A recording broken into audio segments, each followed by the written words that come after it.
चीनी ऐप्स को राष्ट्र की सुरक्षा के लिए खतरा बताते हुए भारत सरकार ने 29 जून को 59 ऐप्स पर प्रतिबंध लगा दिया था।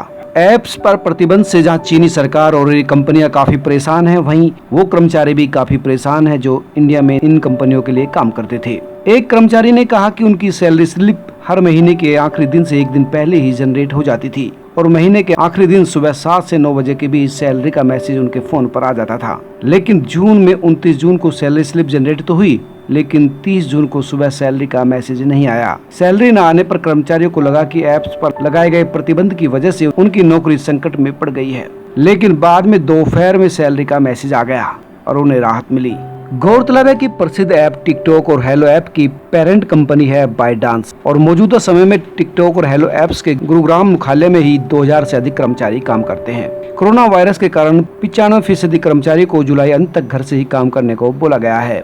बाइटडांस के भारत में करीब 7 ऑफिस हैं, मुंबई, अहमदाबाद, हैदराबाद, बेंगलुरु, चेन्नई। ऐसे में ऐप पर प्रतिबंध के चलते इन कर्मचारियों की नौकरी पर संकट मंडरा रहा है। टिकटॉक के दुनिया भर में 80 करोड़ से अधिक यूजर है, जिनमें भारत में करीब 20 करोड़ यूजर्स हैं। टिकटॉक के मुख्य कार्यकारी अधिकारी यानी CEO केविन मेयर ने अपने भारतीय कर्मचारियों को आश्वासन दिया है और कहा है कि हमारे कर्मचारी हमारी सबसे बड़ी ताकत है, उनकी भलाई हमारी प्राथमिकता है। हमने 2000 से अधिक कर्मचारियों को आश्वासन किया है कि हम सकारात्मक अनुभव और अवसरों को बहाल करने के लिए हर संभव प्रयास करेंगे। इसके साथ ही केविन ने कहा कि किसी भी कर्मचारी की नौकरी नहीं जाएगी और न ही सैलरी में किसी तरह की कटौती की जाएगी, इसलिए उन्हें चिंता करने की जरूरत नहीं है। उन्होंने ये भी कहा कि हम भारत में और भी ज्यादा निवेश करेंगे। लेकिन सबसे महत्वपूर्ण बात यह है कि टिकटॉक ने ट्वीट कर कहा कि सरकार द्वारा लगाया गया प्रतिबंध और बैन अस्थायी है और वो सरकार से इस मसले पर बात कर रहे हैं। यानी टिकटॉक को लगता है कि ये प्रतिबंध जल्दी ही हट जाएगा। इस संदर्भ में टिकटॉक इंडिया के प्रमुख निखिल गांधी ने कहा कि सरकार ने 59 ऐप पर अंतरिम प्रतिबंध लगाया है, जिसमें टिकटॉक भी शामिल है। हम इस प्रतिबंध के लिए सरकार से जल्द ही बात करने वाले हैं।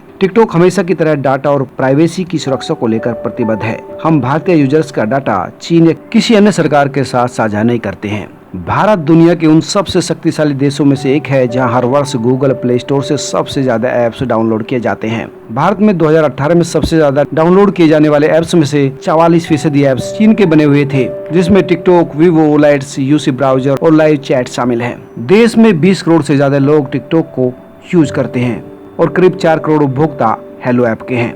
इन उपभोक्ताओं में सबसे बड़ी संख्या युवा और महिलाओं की है। टिकटॉक ने खुद स्वीकार किया था कि टिकटॉक पर बैन लगने से कंपनी को $6 अरब का नुकसान होगा और इसीलिए टिकटॉक लगातार सरकार से बातचीत कर रही है ताकि जल्दी इस बैन को हटाया जा सके।